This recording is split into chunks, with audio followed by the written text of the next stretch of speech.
विश्वाच्या कल्याणासाठी पसायदान मागितलं। पसायदानामध्ये एकूण 10 चरण आहेत। त्याच्यातील पहिलं चरण आहे आता विश्वात्मके देवे एने वाग्यज्ञ तोषावे तोषोनी मज द्यावे पसायदान आहे। संत श्रेष्ठ ज्ञानेश्वर महाराज या विश्वामध्ये व्याप्त असलेल्या परमात्म्याला, प्रत्येक प्राणी मात्रामध्ये व्यक्त असलेल्या परमात्म्याला, कणाकणामध्ये व्यक्त असलेल्या परमात्म्याला एक दान मागतात, पसायदान म्हणजे प्रसाद मागतात। हे पहिल्या चरणामध्ये आहे। ते त्यांच्या वाणीने, यज्ञरूपी वाणीने त्या विश्वात्मक असलेल्या परमात्म्याला प्रसाद मागतायत। तो काय आहे ते पुढील चरणामध्ये आहे। जे खळांची व्यक्ती सांडव तया सत्कर्मी रती वाढव भूतान परस्परे पडव मैत्र जीवांचे। म्हणजे या जगामध्ये जे दुष्ट प्रवृत्तीचे लोक आहेत, माणूस कधी वाईट नसतो, त्याच्या आतमध्ये असलेली जी प्रवृत्ती आहे ती दुष्ट प्रवृत्ती जाऊन त्या ठिकाणी म्हणजे दुष्कर्म वृत्ती जाऊन त्या ठिकाणी सत्कर्म वृत्ती वाढीस लागावी आणि भूतान परस्परे पडव मैत्र जीवांचे।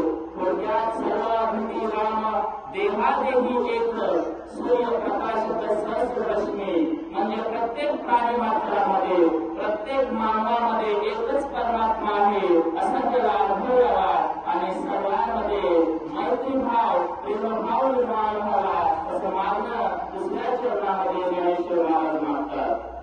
तिसरे चरण आहे दुरितांचे तिमिर जाऊ विश्व स्वधर्म सूर्य पाहू जो जे वांछिल तो ते लाभू प्राणी जात।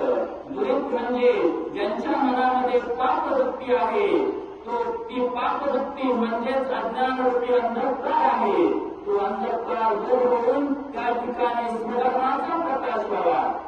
या ठिकाणी स्वधर्म म्हणजे आपण समजतोय ते धर्म नव्हे, या ठिकाणी धर्म म्हणजे आत्मसाक्षात्कार असे स्वामी विवेकानंद म्हणतात आणि आपण ज्ञानेश्वर वाचलो तर तुम्हाला समजेल। धर्म म्हणजे आत्मसाक्षात्कार, प्रत्येक प्राणी मात्राला हा साक्षात्कार व्हावा आणि प्रत्येक प्राणी मात्राच्या मनामध्ये जे काही मंगल इच्छा आहे, जो जे वांछिल तो ते लाभो म्हणजे त्या सर्व मंगल इच्छा त्याच्या पूर्ण व्हाव्यात असं ज्ञानेश्वर महाराज मागणी मागतात।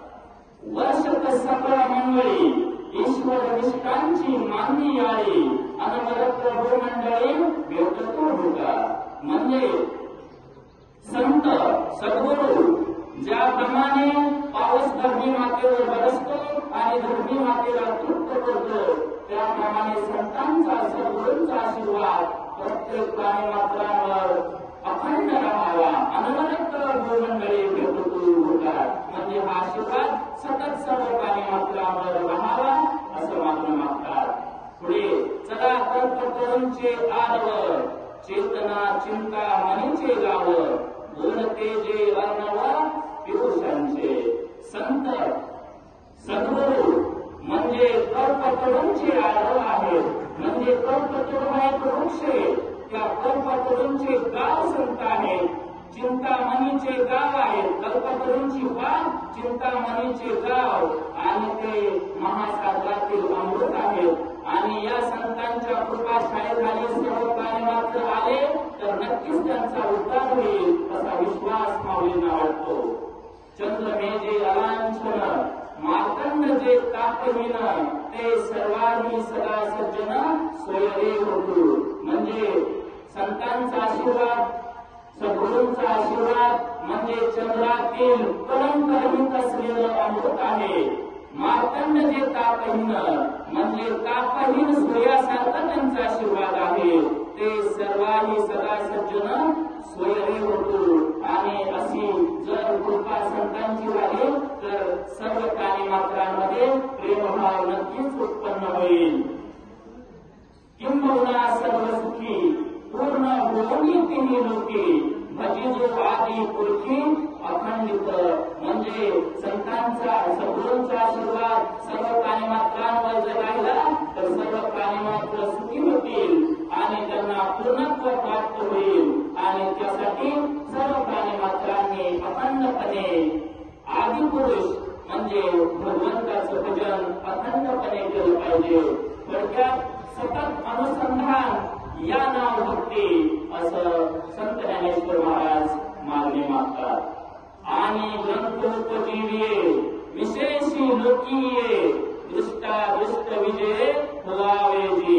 म्हणजे संत ज्ञानेश्वर महाराज यांनी सांगितलेला ज्ञानेश्वरी हा ग्रंथ म्हणजेच ज्यांचं जीवन आहे, त्यांच्या प्रारब्धात असलेल्या सर्व गोष्टी त्यांना मिळाव्यातच, परंतु त्यांच्या प्रारब्धात जे नाही ते देखील त्या सर्व प्राणी मात्रांना मिळावे असे मागणे संत ज्ञानेश्वर महाराज मागतात. आणि त्यासाठी ते म्हणतात ज्ञानेश्वरी हा ग्रंथ प्रत्येक घरामध्ये असावा. एक म्हणे श्री विश्वेश्वरावो हा होईल दान पसावो येणे वरे ज्ञान देव सुखिया झाला. संत ज्ञानेश्वर महाराजांनी संत निवृत्तीनाथ यांच्या आशीर्वादाने कणाकणामध्ये व्याप्त असलेल्या परमात्म्याला विश्व कल्याणासाठी मागणी मागितले. आणि तो कणाकणामध्ये व्याप्त असलेला परमात्मा संत ज्ञानेश्वर महाराज यांच्यावर प्रसन्न झाला.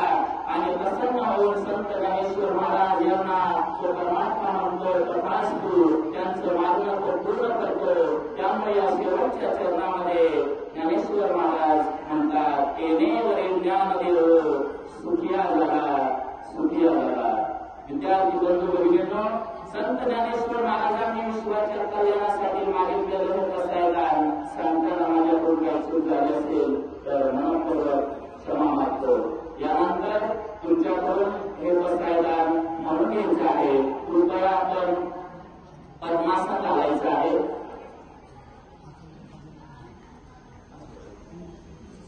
हात जोडा.